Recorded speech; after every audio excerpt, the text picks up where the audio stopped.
Imagine this, you have 5,000 customer on your WhatsApp. You just launch a new product, new course, new service. You want every single of them to know about this right now. If you're doing this manually, copying, pasting and sending the message to everyone, you're going to sit over there for days. Now imagine this, you create one message template, you select the segment of audience to whom you want to send this particular message, and you just directly broadcast the message using WhatsApp official API. So no chance of getting banned, and every message has the personalization like their first initial name. And that's what broadcasting message does. And in today's video, I'm going to show you exactly how to do it step by step. By the end of this video, you will know how to create the template, how to get it approved from the Meta, how to create the segment of people to whom you should send the message, and how to broadcast the message. So hi everyone, my name is Lakshit, and in this channel, using AI and automation, we build real stuff. No coding knowledge required and no need to hire a developer. So without wasting much time, let's get started. Before I show you how to do the broadcasting, let me tell you why it is important and why to use WhatsApp. So you might be using email, SMS or maybe Instagram DM, but email has an open rate of only 20%, whereas WhatsApp has an open rate of 98%. And over 3 billion people are using WhatsApp every single month. And within India itself, 535 million people are using WhatsApp, and the average response time is 90 seconds. As soon as you send the message, they are on the WhatsApp. I challenge you, you can't get such kind of a response via email. But to get a proper open rate and a response, you should do it proper systematically. Not just sending all the template to all the people out there. There should be proper targeting and segmentation. So first step first. First, we require a tool using which we can do all these things. You can do manually, but it will take ages. So for that, I made a tool called SetSync. You can come over here, start a free trial, 70 free trial you get, no credit card required. Once you've done the login, you will see such kind of a dashboard over here.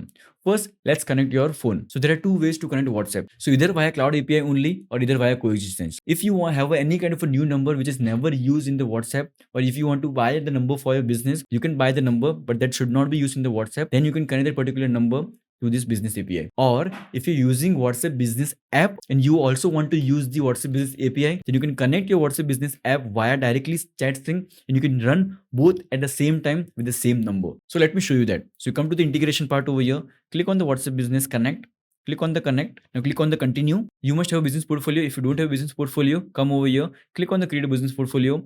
I am already maxed out, that's the reason it's not showing me, but you can click over here and create a business portfolio. Once it is created, click on this, and now we'll connect a WhatsApp business app. So click on that, click on next, enter your number. Now click on add a new WhatsApp number, click on next. Now the business name would already be assigned via your app, and select the time zone, click on next, click on confirm. So for me, it is showing me your account is connected because I have connected it earlier. But for you, in your business app, you will get a message from Facebook where it will give you a button. When you click on the button, a scanner will get open and there will be a scanner on the screen.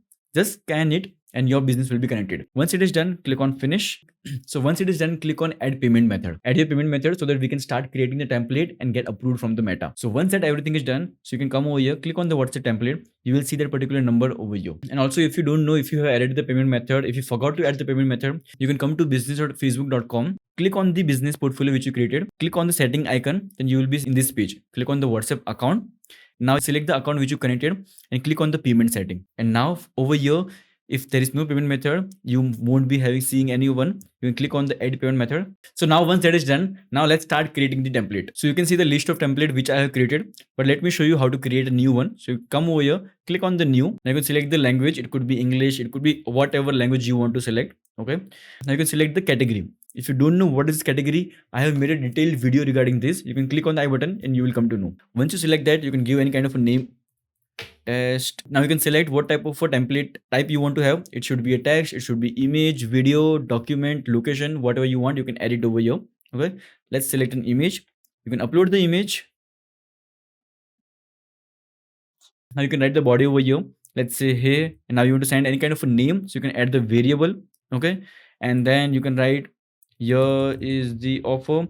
Whatever message you want to write, you can write it over here. Okay, once that is done, give the sample value. It's just a sample value, don't worry, this value won't go. Let's say what you want to have in one. Okay, so I have written my name, but it could be anything. It will be asked whenever we want to broadcast the message. I'll show you that. Then you can add the footer as well, and in the interactive button you can add the button, you can add the product carousel, you can add the media carousel, you can add the form, you can add anything whatever you want to. Once that is done, you can click on the submit template. Then it will go for the pending part. It will hardly take 2 to 5 minutes to get approved. Once it is approved, it will be shown like this: status is approved. Okay, now you can start using this particular template. Now how to use it? Go on the contact, If you don't have any kind of a contact, come over here, click on the import, drag and drop the CSV file, and now you can map the header. Like in your CSV, there could be a different kind of a header over there. Now you can select that for the phone, which header contain this information. You can select the particular header. You can select the name part. You can select the status, email, whatever you want to. Once that is done, all the contact will be added in your contact tab over here. So now to whom you want to send the message, that depends on you. Now here the segmentation come into the picture. So make sure of one thing, you don't broadcast message to everyone, because in your particular inbox there could be people who could have come from the Facebook ad, there could be people who are just chatting with you, there could be people who came from someone else, and you want to target certain set of people. For that, tagging or the source is very much important, and also the Baba phone number, because you could have multiple phone number added, so you don't want to send a message to the person who have never messaged you earlier. Okay, so you can select the contact according to the source or tag. So how to tag the user and how to source the user, if you want I can make a detailed video on that. Please let me know in the comment box, so I'll make the video for that. So let me select the tag. So I can come over here, click on the filter part, I can select the particular tag. Let's say for example Lakshit use, and I apply. Now I can select all the user, then I click on broadcast. Now I can give the campaign name, let's say test campaign. I can select the phone number from which I want to send the message. I can select the template which is approved by the way. Then click on the template, and now you can select the image, because in this particular template I have selected the image over here. So I can select the image which I want to send. Let's say my image over here, it looks good, and there is no variable over here. That's the reason it's not asking variable, because this is the different template.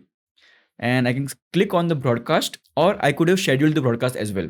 So let me go to the campaign, and as you can see, by default your campaign will be scheduled after 2 minutes, because we don't want to broadcast as soon as possible. So as you can see, the created time is 4:53 p.m. and the scheduled is 4:55 p.m. Either if you have not selected any kind of a scheduled time, by default it will be 2 minutes. But if you want to schedule it, I can cancel it right now. So I'll cancel the campaign. I'll go to the contact, again select the tag over here, click on apply.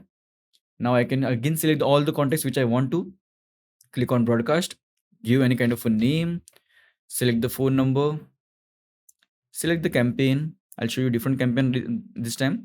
Let's click on discount. So we have variable name.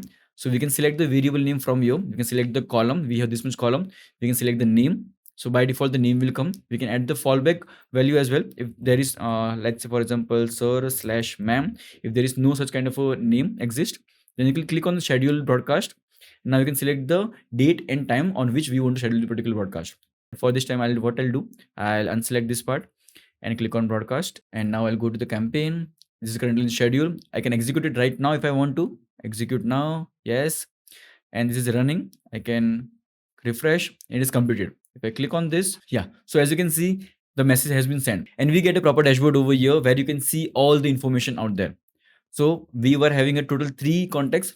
So total message was sent over 3, and we can see them by the delivery rate. So we have a send, we have a read, we have a delivered, we have a failed. So whomsoever we have sent the message, we can see over here. So whoever has read the message, we can see over here. Currently no one has read it. And also if the message is failed, we can see to whom all the message has been failed. And if you want to retarget the user, let's say for example, someone has read the message and not replied to us, what we can do, we can come over here and click on the read. Currently no one is read, and this button would get pop up. We can click on this button again, and we can select another template, and we can rebroadcast it to that particular set of people. So as you can see, we have a proper set of systems for you to use. And now let me tell you common scenarios which most of the people avoid. So the first one is always get opt-in. So what does this mean? If you go to the inbox, so by default, whenever we get any kind of a message from the user, they are by default opt-in. But let's say people don't want to get message from you. So what we can do, you can click on the message, and we have the opt management.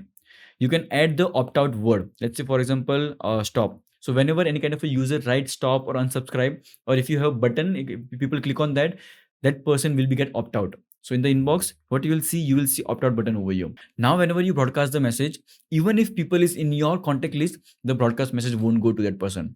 Why? Because they are opt-out. And WhatsApp is very strict about this. If you are messaging to the people who are opt-out, if they report you, your WhatsApp phone number quality will degrade a lot. And that will affect your capability of using the WhatsApp API. Second one is keep your message short. So people don't read very big message on WhatsApp. They only want to know what is really happening. So keep your message up to the point and just send what user might need information about. And third, use quick reply button, because people are not going to type a message. They are just going to press a button. It will be convenient for them as well as for you to handle it. Fourth, time your broadcast. Don't send at a midnight or don't send on a Monday morning, because people are rushing at for the work. And this could be changed according to the business to business. Some people might prefer Sunday, some people might prefer Monday, weekdays. It's up to you, but time your broadcast according to your business. And fifth, segment is very important. I cannot stretch it much, because let's say if you have 10,000 of contact with you, and if you start broadcasting that single message to all the user out there, and there are people who does not follow you for that particular message, they are going to report you, and that will degrade your phone number quality. So segmentation of contact is very much important. I think that's it from my side, because we have covered a lot regarding the broadcasting of a message.